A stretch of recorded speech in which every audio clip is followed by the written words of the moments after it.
having the last egg in the basket, and you want to make sure it doesn't smell. Like the worst possible scenario of if your municipality depends on property tax being paid. The old traditional way of doing that is have happy customers and have good, solid, healthy properties.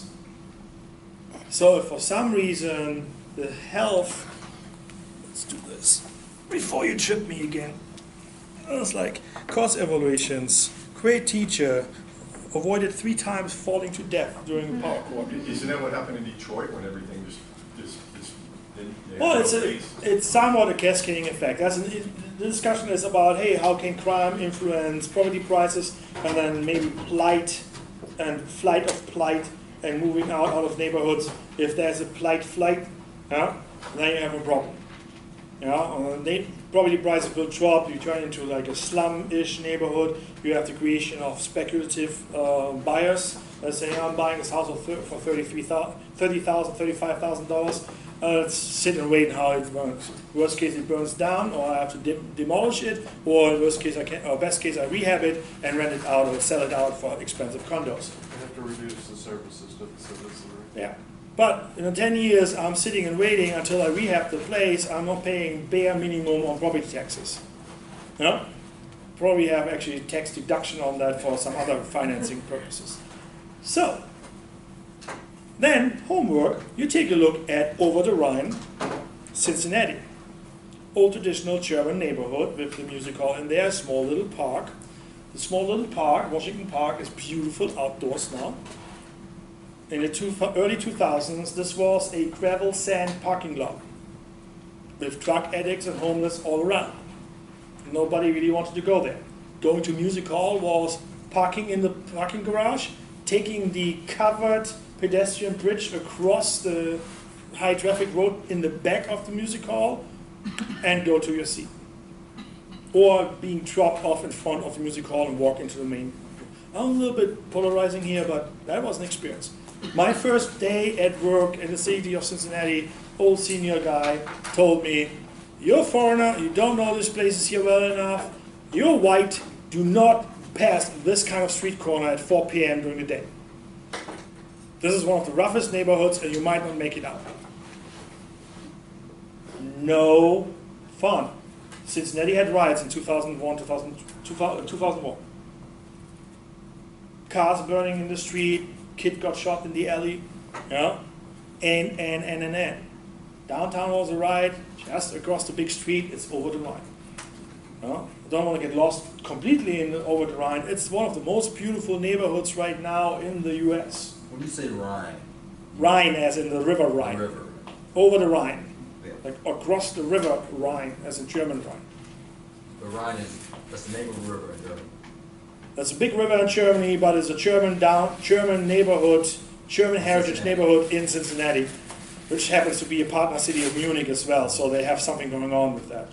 You can eat sauerkraut there, you can find good beer and all that stereotyping. Yeah, I have no idea about that. So, this was a poor attempt to be humorous, and nobody is actually not even quitting it now. You had a sketchy neighborhood? Huh? Like the sketchy neighborhood experience? That's not funny, that's scary. It's a beautiful neighborhood now. I will give you an example when I talk about socioeconomic status. Remember? Also last week when I said, okay, fine, you take a look at income, neighborhood crime, when you have to walk home and take a look 3 times over your shoulder, and you have 5 different deadbolts on your apartment door. That used to be Cincinnati in that neighborhood.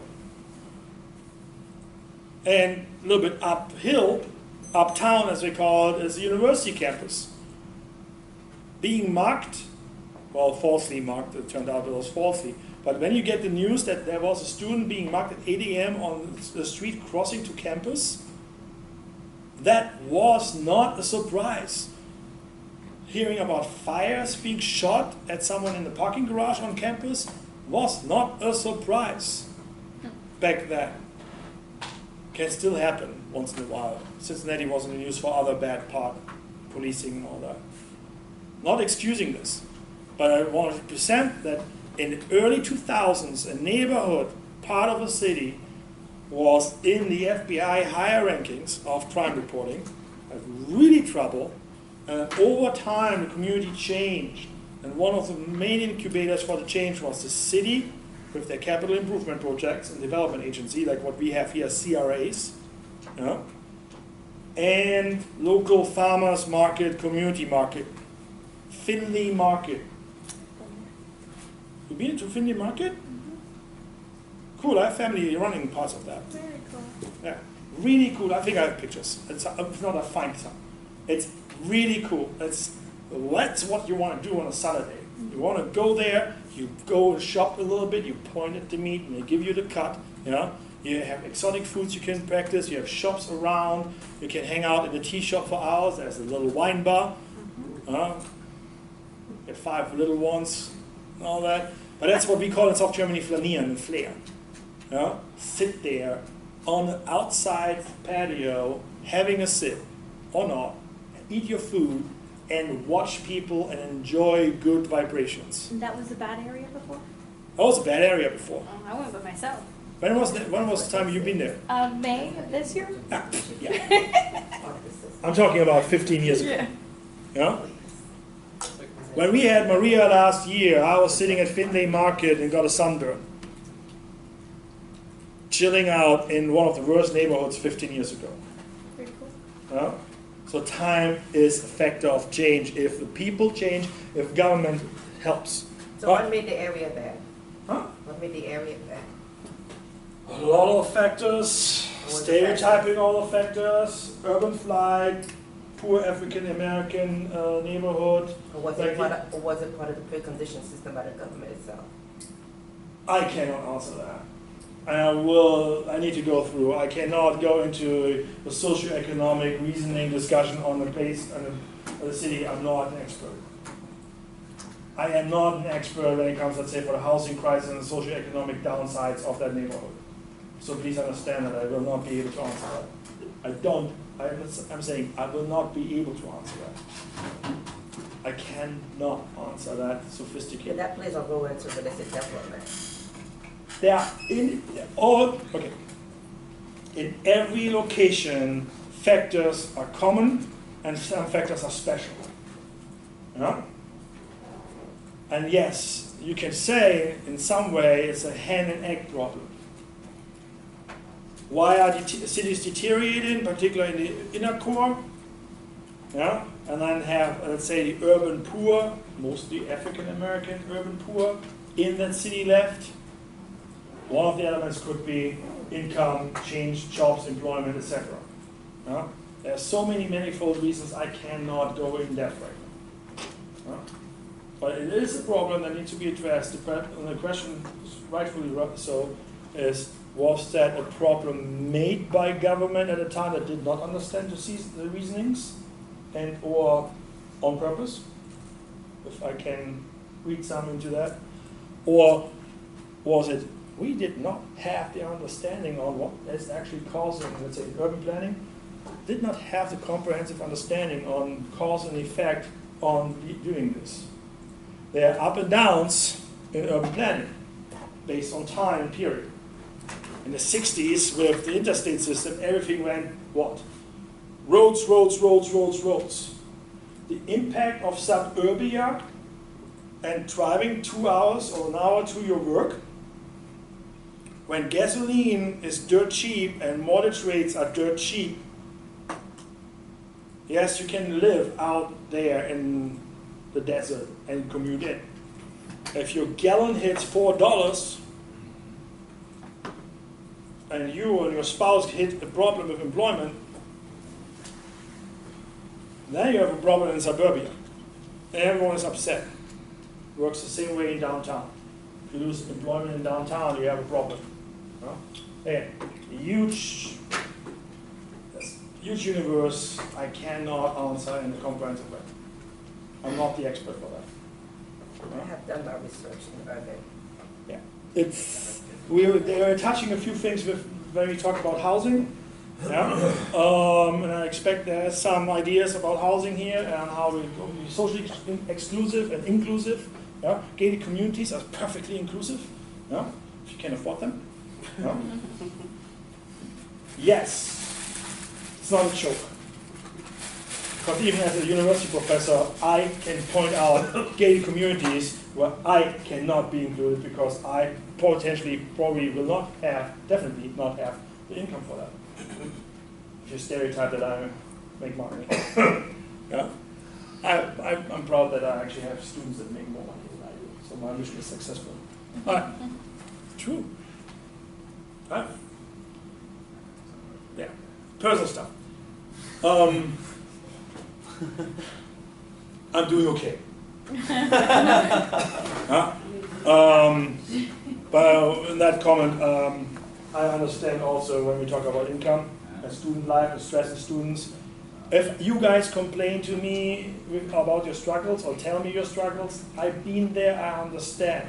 I might not directly give you, okay, sit down on the couch, let me help you with this.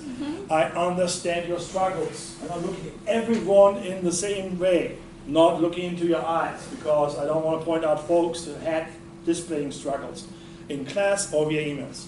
This is hurt. I understand, I try to help you. This is really work. Gotta engage with me in communication. Yeah? Yes, last Tuesday I was sick, canceled office hours, made it up, and said, hey, I'm coming in the evening to the classroom or computer lab. Just to give you exposure for, let's say, for GS class and anything else. Just to make sure I am available for your learning needs and learning struggles. Not saying that learning is a hard curve. We gotta climb that. It's not a walk at the beach, at the boardwalk. It's deep sand, wet, hard walking. But I help you to guide you in work. Yeah?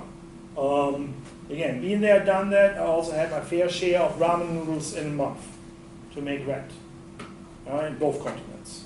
So income discussions, been on both areas, improving a little bit. Speaking of improvement, heat item. So yeah, you've seen a picture with the curve, and I was like, yeah, dude, heat island, that's nice. Temperature curve, and a nice funny looking picture. So there are FLIR, false light infrared cameras, that picture heat. That's an example of Tokyo. And it's in Celsius degrees, but you can't get off the idea. This is like a cozy, very cold winter day, no snow. This is our February. This is like our May. And 30 degrees is just about what? 90. Yeah? But you can get the idea of purple bluish is more cold. And then you have the whitish is really, really hot. So you can see now, same picture, that certainly there's a huge heat island, a colossus of heat. If you look carefully, it's a similar picture. So there are different patterns in those roofs. Look at that. Yeah? Good insulation. The albedo is different. Capturing the energy of the sun is different. That could be blackish tile or metal roofing. That definitely, like red, looks like terracotta, like tile. Yeah? Different idea. Albedo is the word. Yeah? Absorption of the energy in light and turning into heat. Same thing here. It'd be bad insulation with the AC exiting the roof. Starts with, why are you putting insulation on it? What kind of glazing on the windows are you doing? Are you doing actually windows? Yeah? How do you rotate the building? What are you going to put on top of the building? There's a thing called roof gardens. Why are we doing roof gardens? Well, they're sponges for rainwater. And they're great for plants. And what we will see right now in a few slides, plants are dropping the temperature in an area.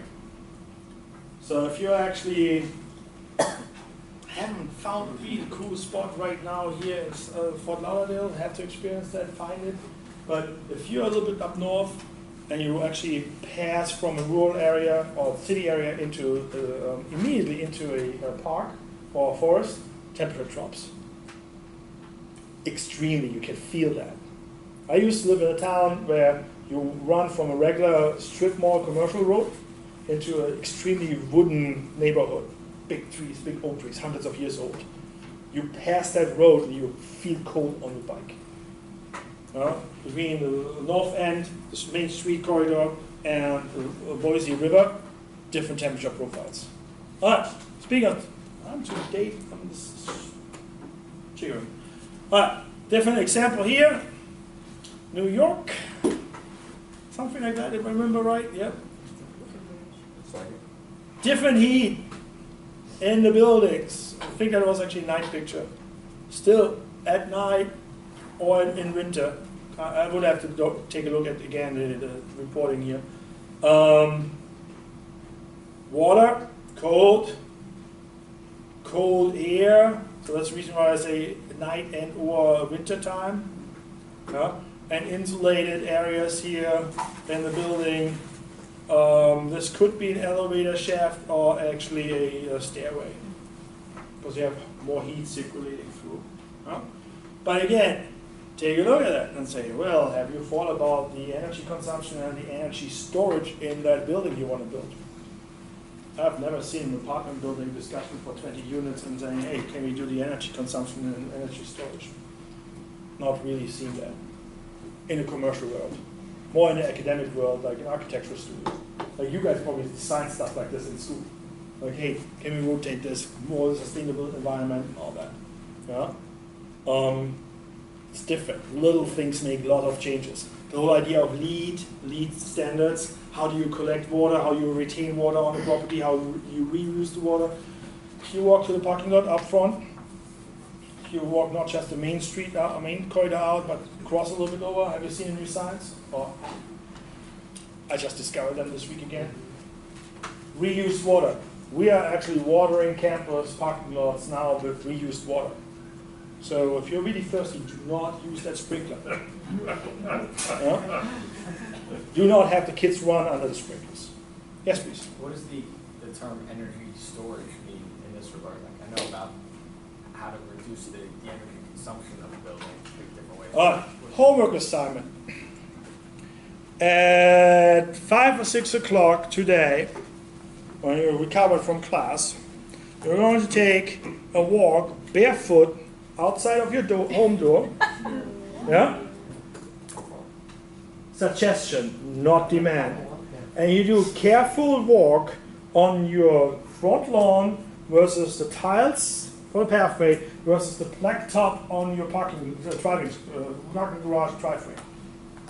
And then you report back on the energy storage of that material. Or you just trust me with the idea of hot stone massage. That's the less torturous part. I don't know. Hot stone massage. It is taking hot stones and putting them, because they store the energy from the oven, and put it on the body and emit it in your body as a heating function. Yeah? Why do you have fireplaces, open fireplaces, and encapsulated fireplaces, and then you have actually special stones inside? Because they kind of store the energy. Yeah?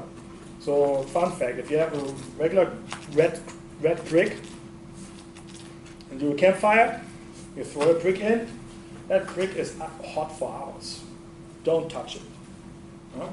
Different building types will store different energy, aka exposes temperature in a different way. That's physics. You can look that up or ask your interior design student or the architect.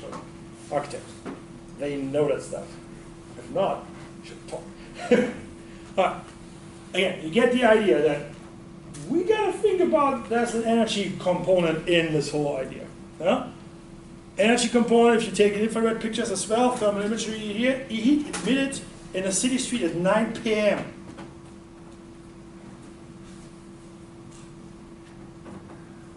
You don't need to understand the numbers and the units in Celsius or Fahrenheit, Celsius, yeah. But you just get by instinct that blue is cold, green is somewhat neutral, red is hot. That the cars here, but particularly the urban plants and the trees, at 9 o'clock in the evening have a different potential than your blacktop in your street. reason why this lights up so much is that's a street light. Emits light and energy. Huh? So you gotta think about that. Again, this is a cycle of water. The way we introduce the built environment to that cycle of water and natural resources, the plan disturbs the site. Remember, what you execute is the plan. You put a building in there, a physical building in there. Built environment disturbs natural environment. A huge piece is how to integrate both of them. Landscape architecture. Didn't we have a landscape architect here? Grant, but this, yeah. They are studying this for hours, semester by semester.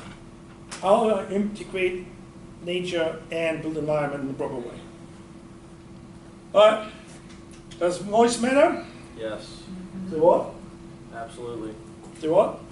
Okay. Just kidding. Okay, I'm going to skip that a little bit, but there is a cool web page called Walk Score, but for sound. And it is called Sound. Next page. Sound or How Loud. Howloud.com. Yeah? That's what they did, sound scores for LA. And you can see what they did is actually they did residential neighborhoods and street corridors, and they map out the GIS sound scores. Sound score, search sound score, or how loud. Actually, we do that. I want to show you actually why it's false. How loud.com.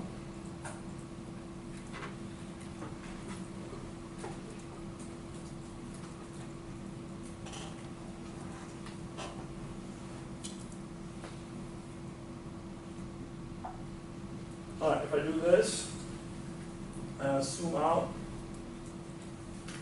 Let me change the map. Show me more. So they say traffic active, airports calm, local sources active. It's for a campus. So why, if I zoom out, zoom closer here, and this is the airport, why is that a little bit misleading?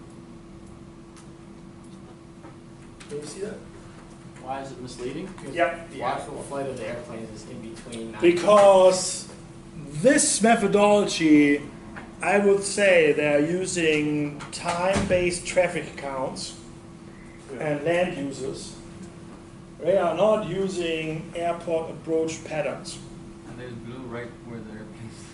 Yeah, where they screen. This is campus. This is somewhat. This is not. This is already south of Griffin. So this, all that is active approach. So wouldn't the better... So the 737 that is holding over your head when you walk to the library, This it's is traffic, not- this is traffic noise, I think. it is not reflected. Car traffic. Yeah, that's what I said. It's what's missing. It's fine. It's late. So he has food coma right now. I don't. Like, wake up. But again, something is like, ooh, this is a cool feature. Be careful with that. Just because it's a cool feature doesn't mean it's great. Walk score, fairly established in your real estate sales. Oh yeah, this is a walkable neighborhood because the walk score is X. No, maybe they measured it wrong, maybe they calculated it wrong. I have still not really figured out how Zillow is making their estimations. If you know the area and you know there's physical terrain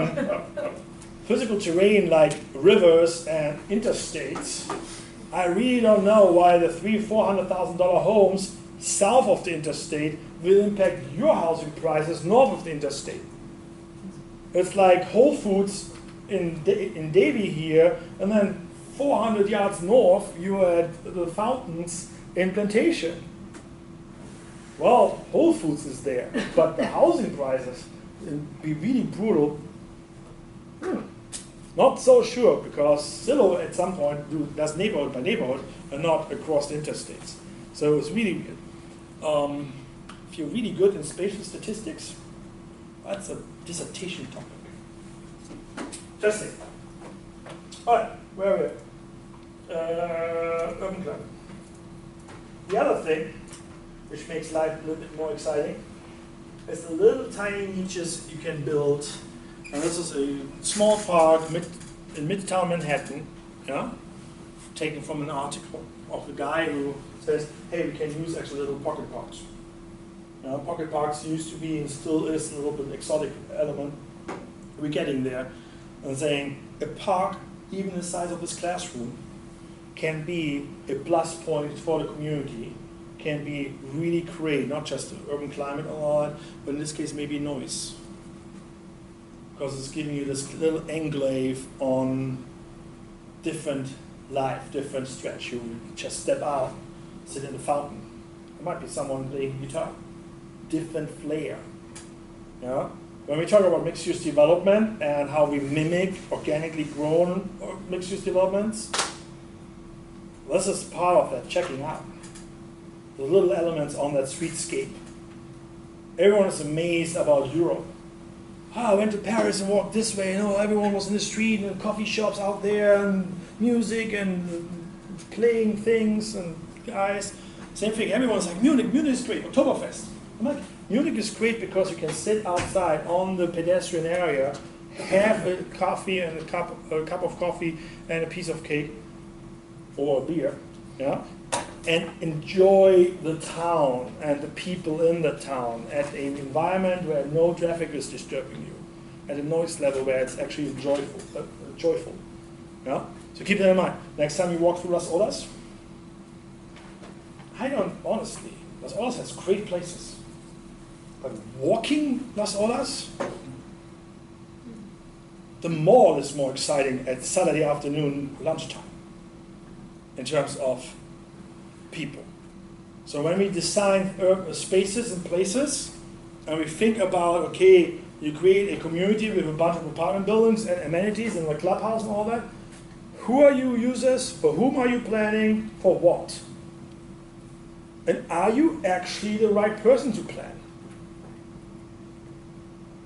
I cannot plan a condominium tower and the amenities and a pool and a sports center around the condominium. I don't have that experience. And I do work with my experience. When I tell stories from my world in the classroom, they are authentic because they are personal experience. Yes, you can envision this, you can learn about that, but you gotta experience it somehow. So if I recommend a book, it's the first attempt of you getting out in the world and experience different places. In urban and regional planning, different places are like ice cream. You've got to get a flavor to it and then absorb different flavors. Just milk chocolate ice cream in one place is not the same as the other one. Vanilla is not the same as the other one. Rocky Road is not the other one. Explore different ice cream shops, aka do travels fun. A day trip to Key Largo and a day trip up north. Wellington, as an example. It's different. Add food and friends to it, have a different experience. Okay, so Thomas Almquist, resource management, this is interesting, resource management, not real estate. Yeah? But again, he had this article on designing of these mini spaces. This is actually a piece of the Berlin Wall. So in the mini park, you have suddenly now historic documentation of events, and culture. Minneapolis is great as an example for local pocket parks. They are doing a really good job. You walk around the corner like, ooh, what's that? In other towns, there's a vacant building and maybe a vacant spot, maybe 2 old cars on it. And they're really putting money down and changing that. Again, Cincinnati is an example for urban farming. Food, locally produced. What they actually started doing is a vacant lot, sure. Do some co-op community farming on it. They even changed a little bit the law on that actually able to allow to sell that stuff. Because you can't grow all the tomatoes and then can't make profit with it. So keep that in mind. Do we have some urban farming examples here in our area? No. Have you looked for it yet? Community-based urban farming? As in, we have a empty lot, and we want to put some plants on it, grow some tomatoes and other food? Yeah. I think the farmers market here is just the beginning, compared to established places where you say this is a travel destination across the nation. Keep that in mind. You are creating places which are these people.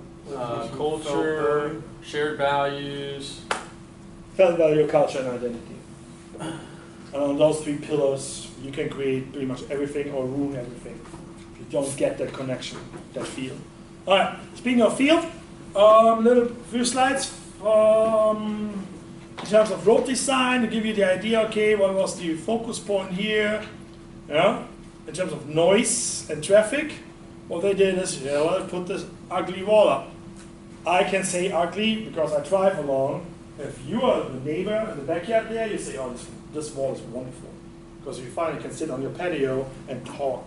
You don't have all traffic. Yeah? If you don't believe stories like this and examples like this, drive. Rush hour with the windows down. It's intense what you get as underlying noise during traffic, high rush hours. Worst case scenario, park your car and stand for 5 minutes at a high busy intersection. College Avenue, 84. Davy Road, 84. When you just a few blocks around here.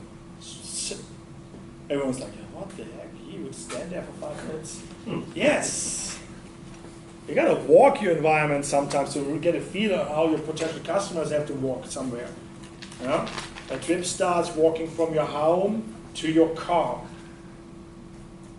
Maybe somewhere else if you convince them it's convenient not to use the car. Yeah? So if you live in a planned neighborhood-ish apartment thing, you walk 2 destinations the most, 3. You don't have it, trash pickup, then you walk your trash. You walk to your car to leave, you maybe walk to the clubhouse for the pool.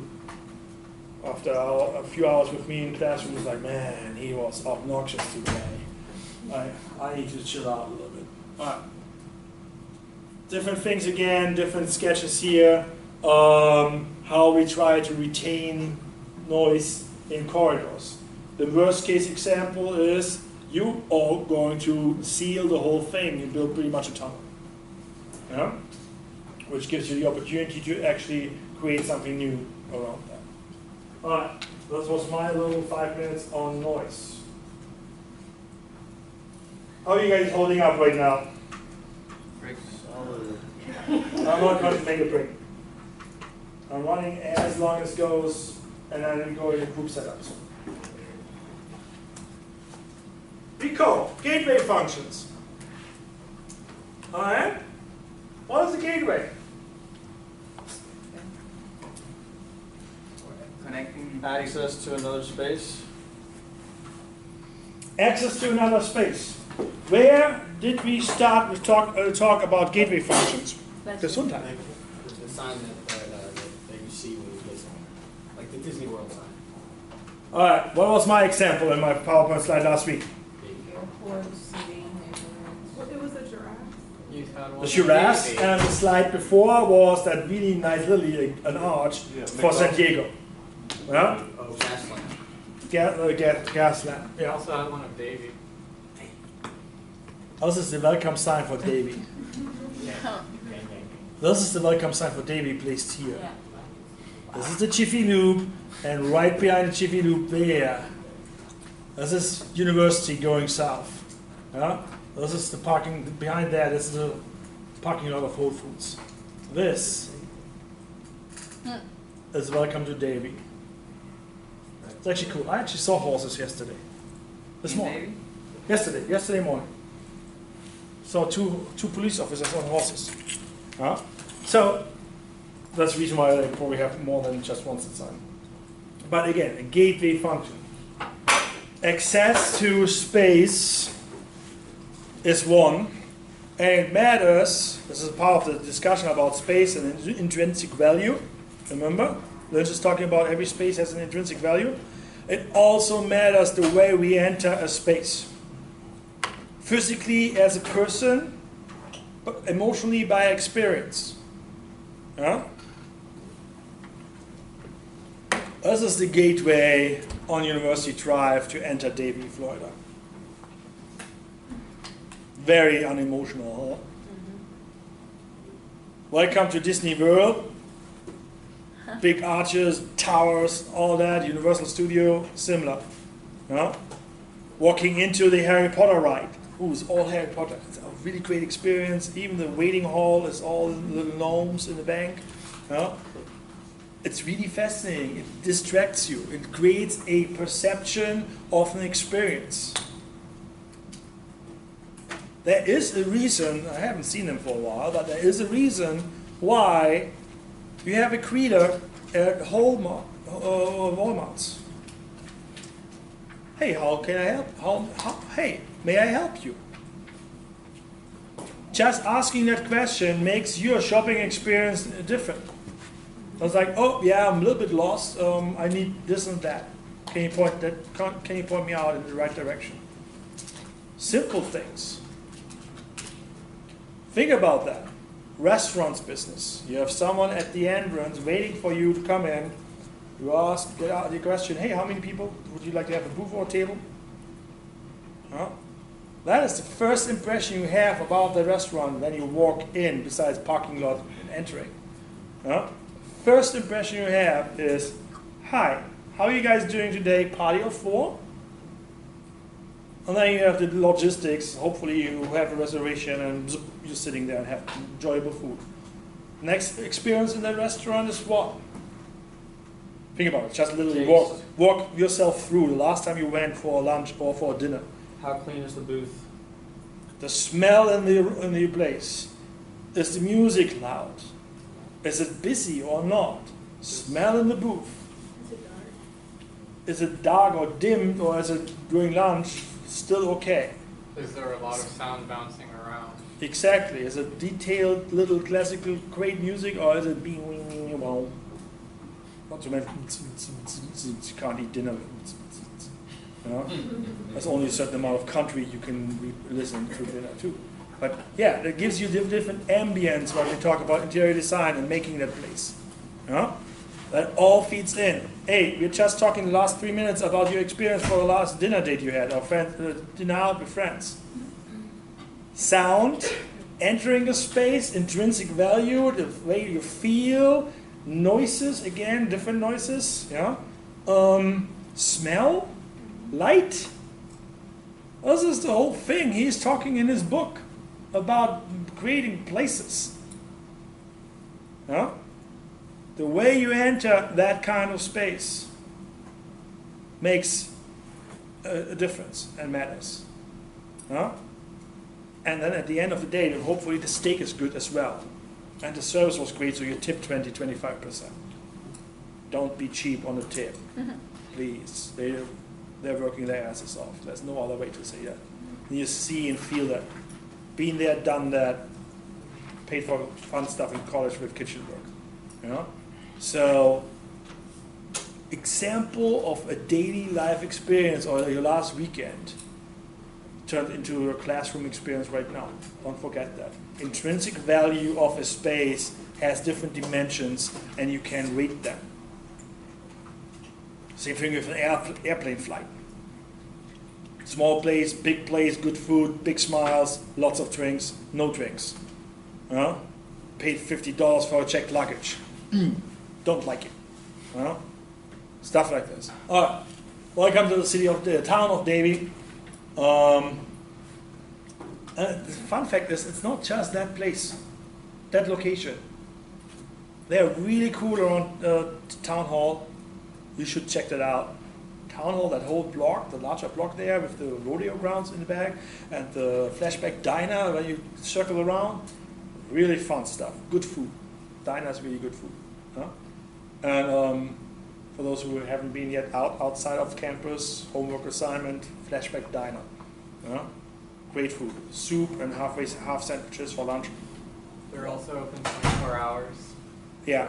You would be surprised. You actually meet undergraduates there in the evening. Yeah? Because they are walking there from the dorms. Fine. That is about local food knowledge. So there's more food than just on your University Drive or vending machine. Speaking of vending machine, how are you doing in food? Okay, we need to talk about your food pattern here. You gotta start cooking, girl. I'm not going into the vision statements for the time being. I do encourage you guys to check the webpage of Fort Lauderdale. You would be surprised what kind of effort, wonderful effort, they are putting into the video work and like literally location-based marketing, city marketing, but they are going to be, well, nickname is Venice of Florida or whatever, yeah. They are not that. They are completely different. They're innovative, quality of life, vibrant, yeah, outdoorsy, elegant, all these wonderful, powerful words. Yeah? So we might play this during break. Yeah? So if you want to see it later, that's fine. For Lauderdale Department, City Manager's Office, Innovation Vision Plan, it's mind-blowing. And then compare Davie versus Plantation and Cooper City. There are different forces at work. Yeah? Just to let you know, different forces to embrace some judgment here. That's actually it. It starts with a big wave. And it goes down here to 2035, and I'm just reading here. That was, I think, last year. Huh? Last year's warning. Yeah, because I was like, there's no hurricane Right now, there's no active system knocking at your door. Oh, actually. And the sound is off again, I suppose.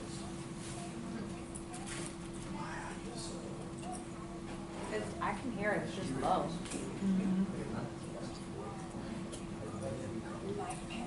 Walking paths, greenways, waterways, planes, trains, trolleys, boats, and cars. We move seamlessly through a safe transportation system where the pedestrian is first. From new modes of transportation to electric cars, Fort Lauderdale will continue Yeah, to that's be the same way. transportation solution. When I live here. All type of sex. We are rising to the challenge and embracing the opportunities that the water presents, making our beaches, bridges, roads, and homes more resilient. future vision. By investing in our infrastructure, we'll continue to enhance our quality of life now and for the future. We are community. Because we understand that our diverse community, historic neighborhoods, and mixed-use facilities offer something for everyone. We value our neighborhoods and our neighbors. We will continue to encourage development that protects history and builds on the unique characteristics and distinct identities in our neighborhoods. We are here. From the Blue Wave beaches to the chic ease of Las Olas, from the riverfront to historic Sistrum to the uptown market. Fort Lauderdale is an urban center with a reputation for being paradise. And plenty of sunshine. We celebrate our plethora of natural assets as we continue to strengthen our public places and parks. From art galleries to museums, the performing arts centers and festivals, we will continue to showcase our art and culture to the world. We are prosperous, establishing ourselves as a world-class international business center and one of the most desirable locations for new, expanding, or relocating businesses. We will continue to be the urban laboratory for education and business. Through the cooperative efforts of residents, businesses, and local government, we are evolving into a city that offers the best of both worlds, an attractive business environment, and an outstanding quality of life. We are united.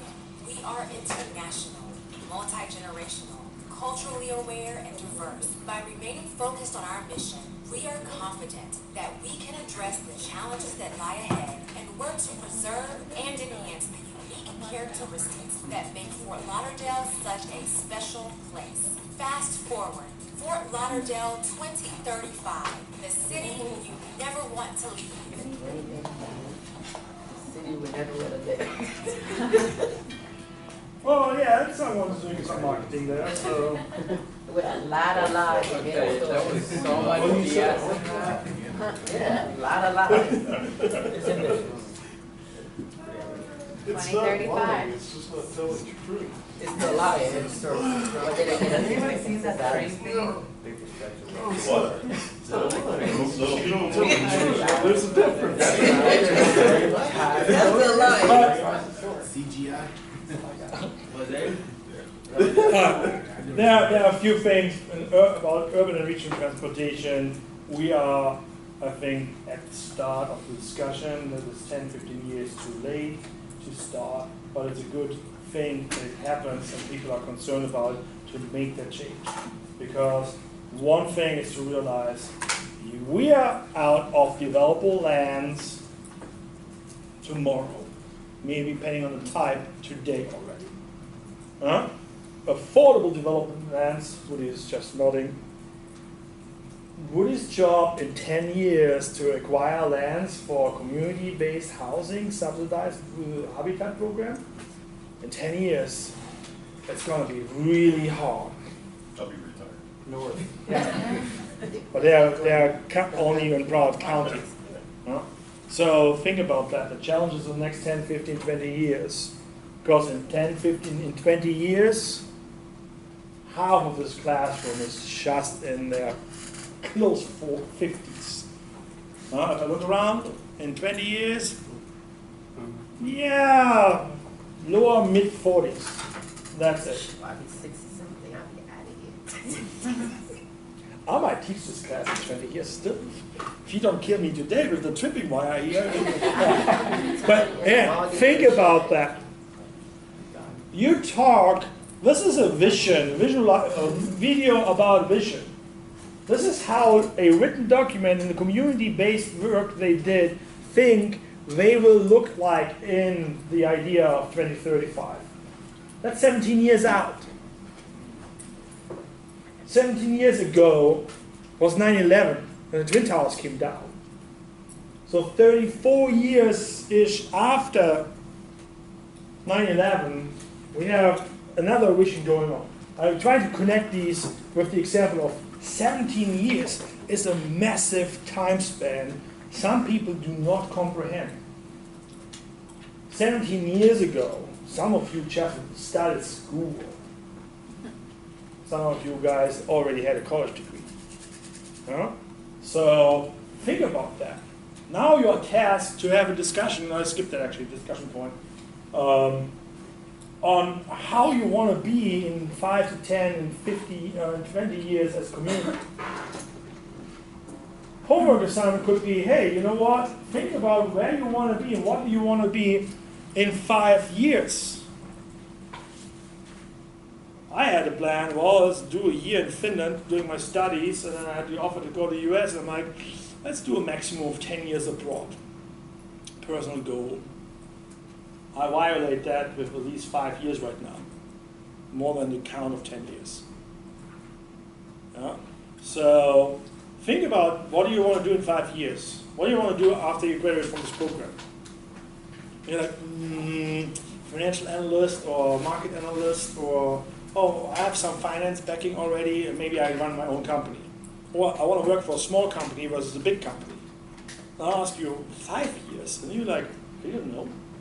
Want to be successful? Well, in 10 years, maybe family and a house, or whatever you have on your core drive. Yeah? But it's hard to sit down and envision or start envisioning where you personally could be in 10 or 15 years. And then you have to adopt that idea and that core into how would our community look like in 20 years? And what kind of goals we want? And what kind of status quo we want to keep? And where would we start changing if we want change, or if we are forced to get change done? Different elements. Remember I made that comment about anomalies? Circle, circle, circle, triangle.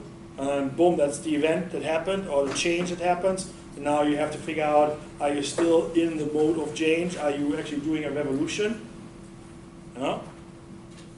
Political coup, military in, government gone, that's a revolution. But how you recover, how do you evolve from that. I use both recover and evolve because they're different directions. So keep that in mind. This is a little bit philosophy. You're like, yeah, I don't care, I'll make $1 million on this project. Fine. But how is that project impacting the next 10 years in that community? It goes back a little bit to the question you had earlier about the problems we create and to which extent we allow them to get created.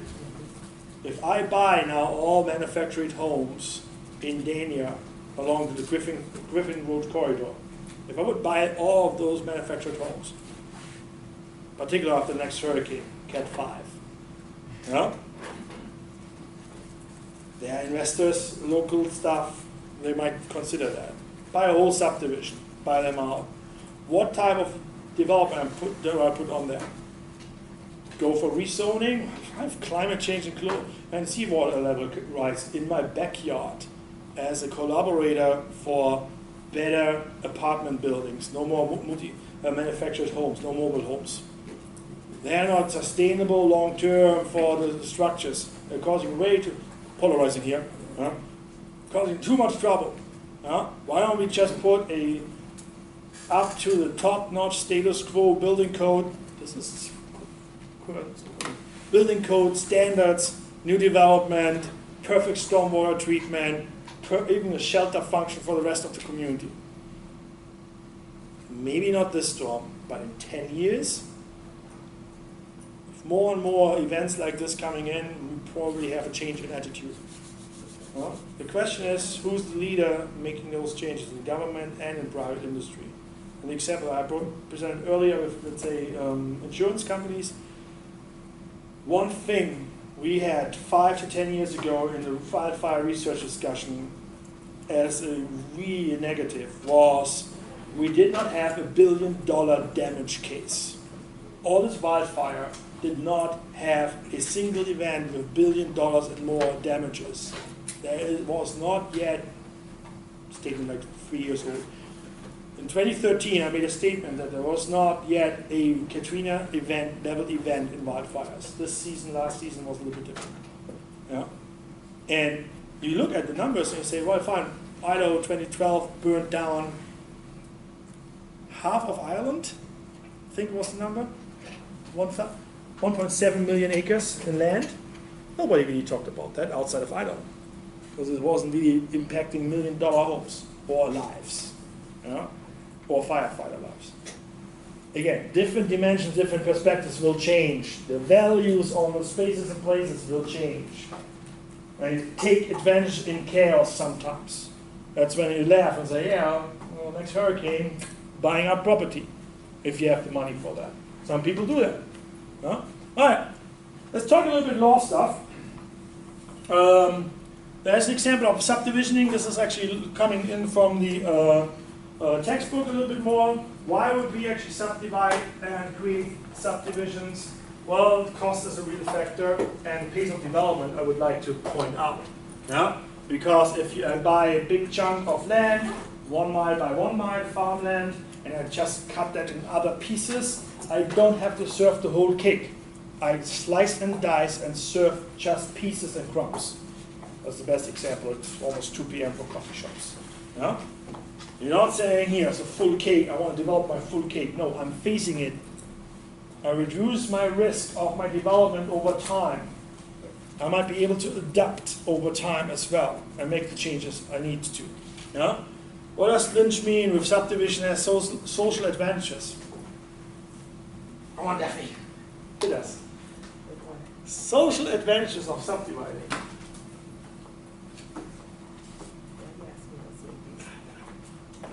Oh, because I think you are my social explorer here. Am I? Yeah.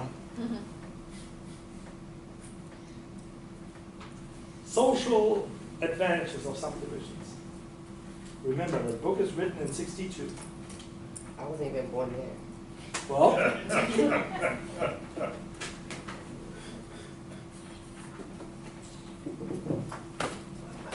nobody's protesting about that?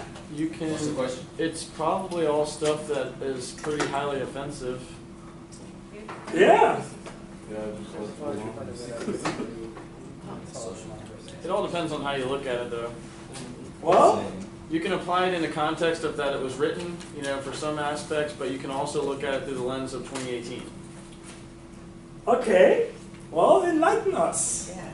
Come on, wake up the gang here. I mean, you've got subdivisions has social advantages. I mean, you could, you know, we're talking about an era where there was, you know, racism on a regular basis. You know, different colored people were in different areas of town. Different things were allowed and were not allowed. But you know, nowadays maybe you could be doing it to protect values of property. You know, you could protect. You know, maybe you have children have a better school code, school district in a certain area. All right. So the challenge here is to express the issues that you have seen in the past, documented in the past, or have seen today. Let's say, are we racially discriminating with housing? Of course. Of course. That's the American fight. Yeah. subdivisions work with this. Subdividing is racist. You actually made that example in a negative and in a positive way.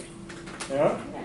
With different attitude and different approaches. And this comes down to the rational idea, do we have a certain objective here? If subdividing helps, for me as a developer, use different faces, that's great for development. Reduces risk, makes your investors happy. Yeah? Let's say if you have now an area where a community says this is annexation area or development land, they say, okay, let's build residential homes there.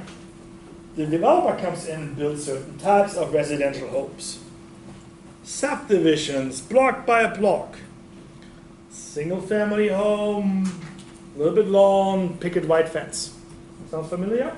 American Dream? 60s, 70s? No? Ranch style depends on the area. No? In certain areas was a townhome, brownstone style, yeah, depending on the density. But the idea of owning property and reaching out, getting through the GI Bill support and the other support systems, getting your own family home. Different push, different idea. What if you didn't have a family in the 60s? What if you did not go that route? Well, in the 60s, 70s, everyone's like, yeah. So, hey, who's 25 here, married, 4 kids, lives in a small home, single family home, white picket fence? Single income family? No one.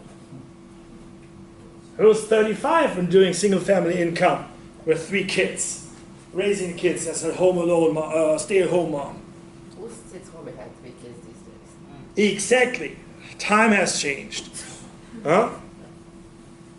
Time has changed, the environment has changed, the environment to raise family has changed, the environment to buy homes like this. Huh? Income level have changed, positive and negative, affordability have changed.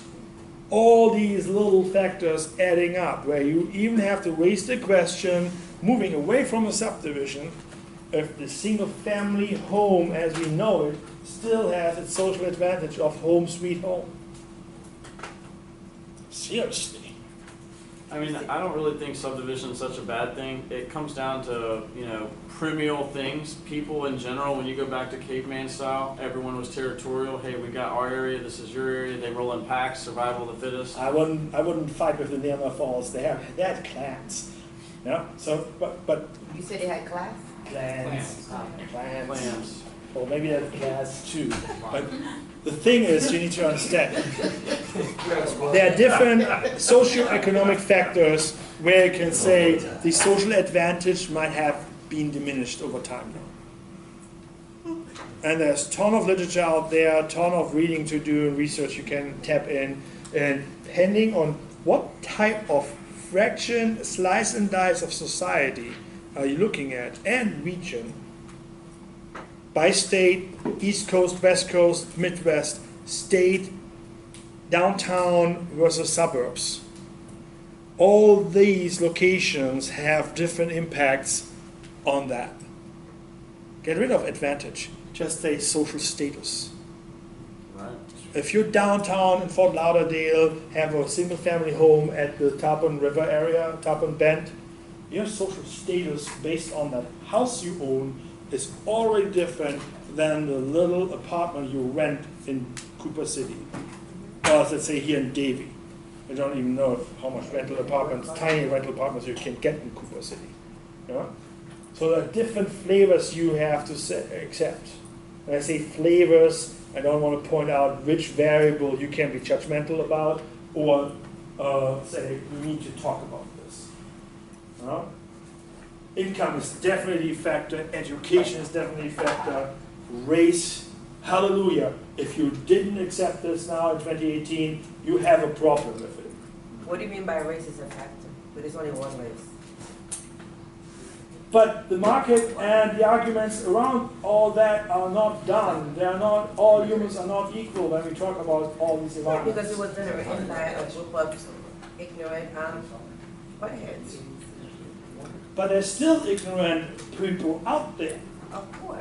I mean, Yeah? the system reason that. I can be ignorant by accident too. Just based. Or real product of our system. It's a choice. There's no Let accident me in that. let me be provocative with that.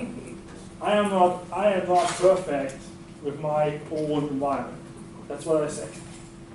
Just the fact that I try to be more responsive to my environment can improve me, or can judge me more. It works both ways.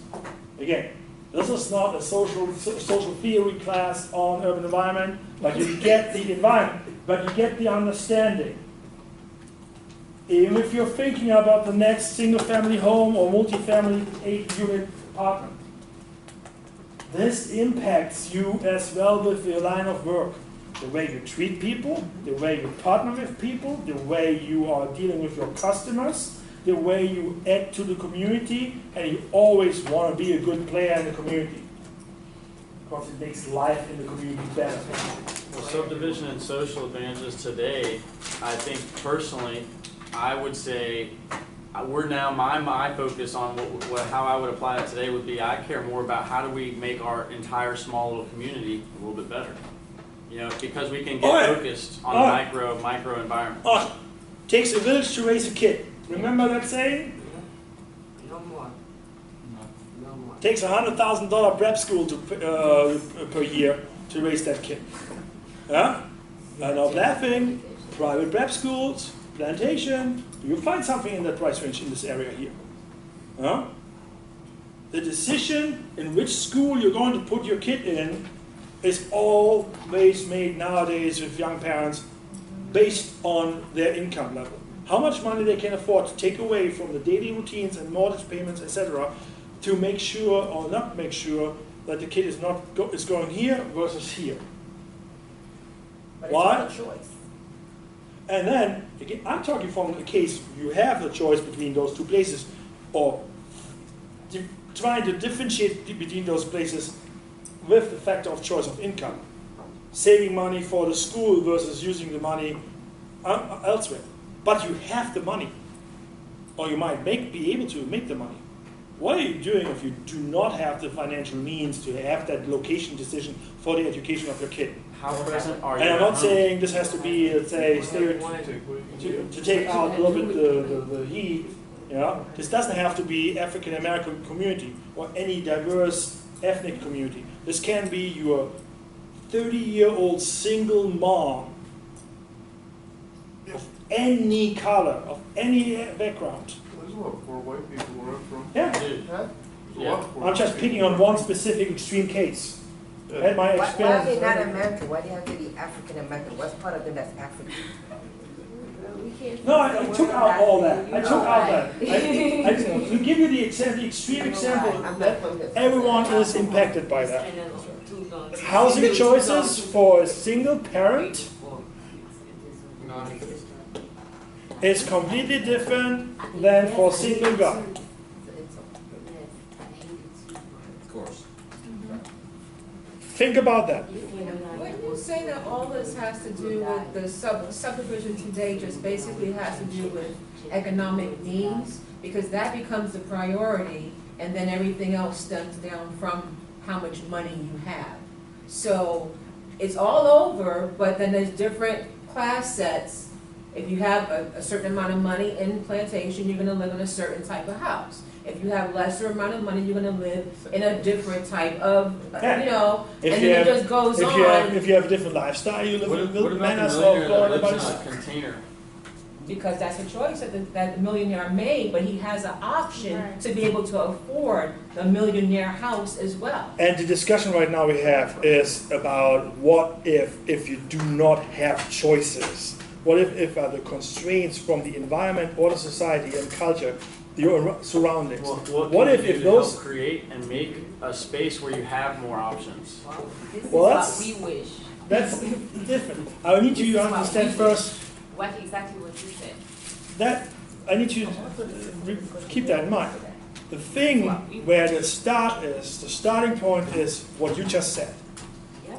But you also need to really internalize the fact that some people do not have that luxury of choice, Even with the education. Yeah. even with It's a education. decision. It's a No. decision. No, it's Then not. then that's delusional, that's So true. That's, But it's not, it's or- not a It's not a decision, trust decision. me. It's fact. Trust me, If it's you live fact. it, you know it. And again, this is part of And where I'm not from here and I see it. So Yep. it's not a decision. I'm not from You here. just gotta pass. but you understand this is exchange of arguments in terms of a discussion for a learning experience. This is not shutting you guys down each other into a debate and say, me, this is you, bad guy. No, this is good, but I need to point it out for the others listening and to that. Again, I am not 100% fit in that topic anymore. Moved into other research areas. Again, I'm not making this up. Yeah? I'm honest with this. I am not the expert about that particular social problem versus that particular social variable. I am not doing, let's say, every day 16 hours of social housing issues in specific areas of urban development. I am not. Yeah? So, but the important part here as a classroom experience for future real estate developers is that the idea is the way we slice and dice our market and push our products is a reflection of the market and the consumers in the market. And you need to be aware, I'm talking totally the financial part, not the social part. Yeah? But you need to be aware that choice and life choices sometimes do not exist for people. And even if they are supported with scholarships and great opportunities, sometimes there is no, I would Let's challenge say- anyone. very strong words, no escape out of that specific environment. It's a stigma. And I'm using this in a very careful way because there has been so much bad and literature on that, and so much bad political incorrectness, yeah, or correctness.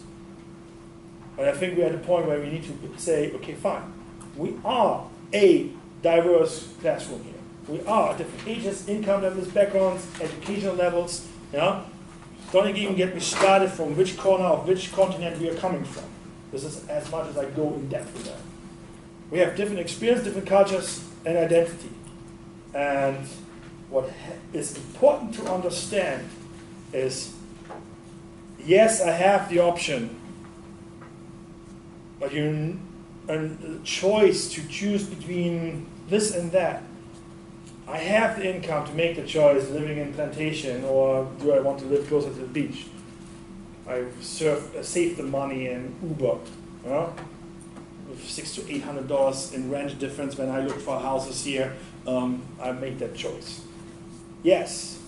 What if you don't have, making up a number, $1,500 for rent a month? What if you don't have that? What are you going to do? It starts small. Everything that is created, someone that has a lot of things versus someone that has a lot of small things, it's all because of the amount of work that was done to get there. So you can't compare your insides to someone else's outsides that has $50 million whenever it starts small. It starts exponentially. Well, if you are in literally a situation of poverty and you don't know what you don't know, you need to find someone who knows more than you.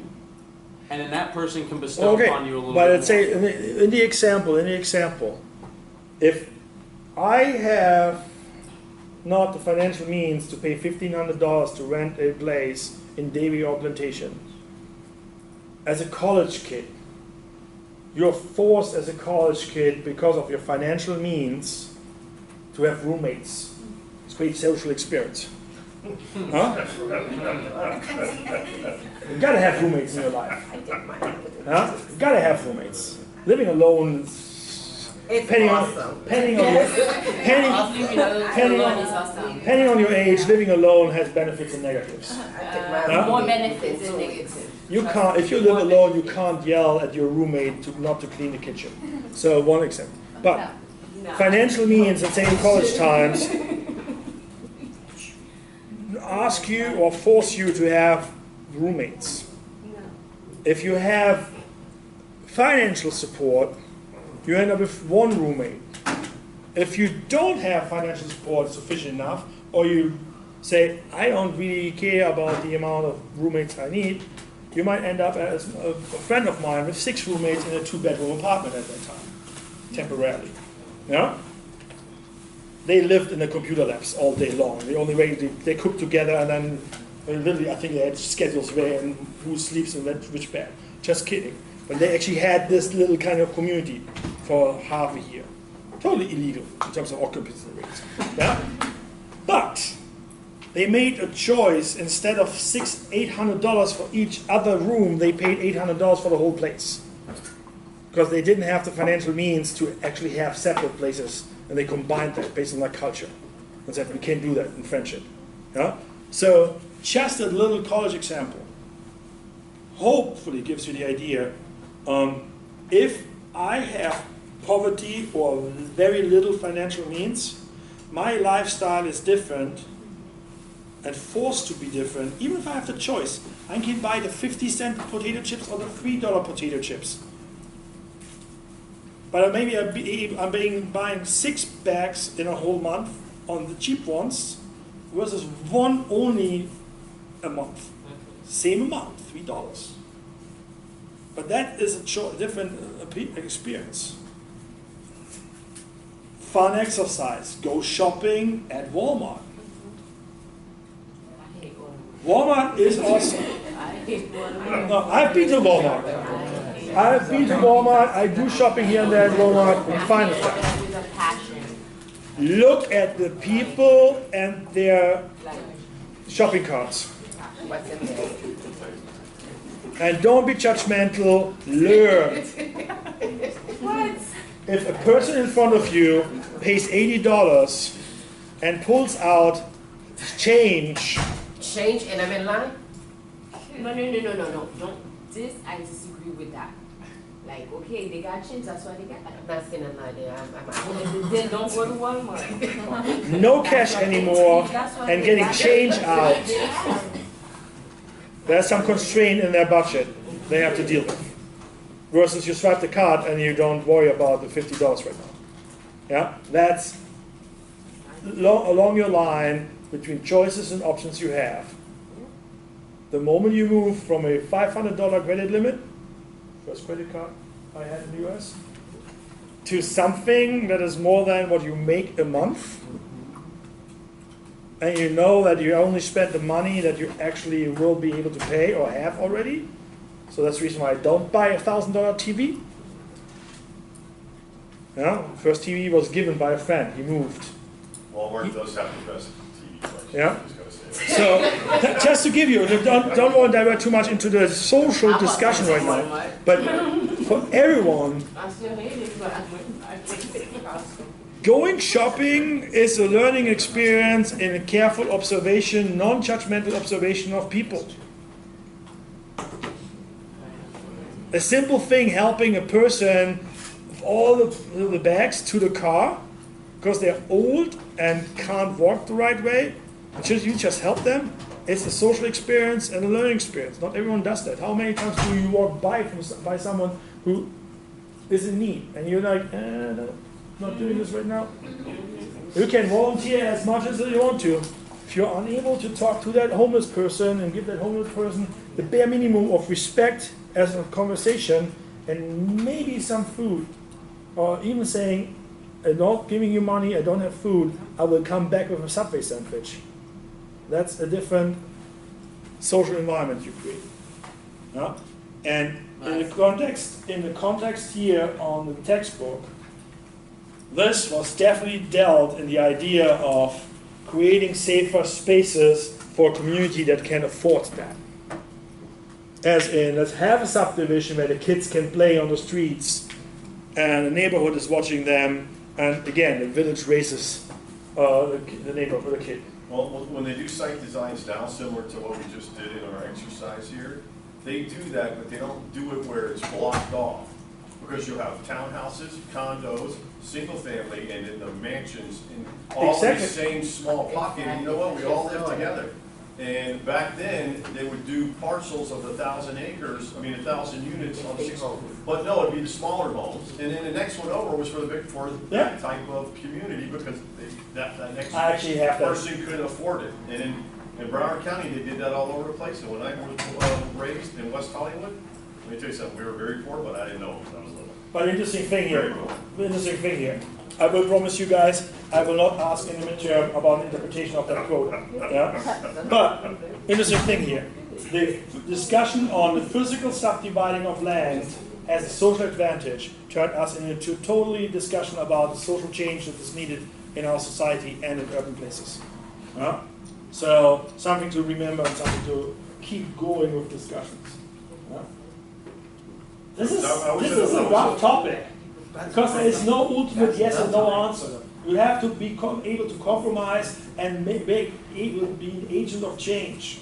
But when I went to Pulte to go look at some houses over there off of Oak, it's off the Oakwood Country Club on Pembroke Road. What's it called? It's called Pulte Development. They had whatever you wanted, whatever you could afford, from 150 to 600,000, all in one place. Yeah. So is that subdividing? That's one development. But that's the way it used But it was cool. It was kind of But Woody, the question is, if this is the law, Woody, if this is the law, I can draw inclusive housing types, different ranges of prices on my subdivision, and it can be completely subdividing, excluding. I can do this. This is not a best perfect sign, yeah? I know. This is a very stylistic way of showing these are 20 single family homes along a large cul-de-sac. Or you have this, where you have 3 different apartment blocks with townhomes and parking.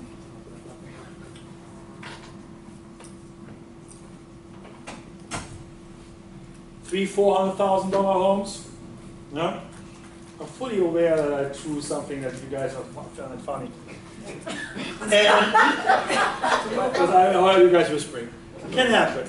And then the non-$300,000 apartments, they're all probably with one property management company setting off some revenue streams in a different way. Why would you do something like that? Why would I want to live? I invest that much money, I'm going to be right across from mine. Well, because landscaping has trees here and bushes. Yeah, or a buffer, they call it a buffer. A buffer, landscape buffer. But how does that play a role with the appraisal? Well, depends on your scale. This could be mile by mile square. Still works. You know what? This is a pocket development.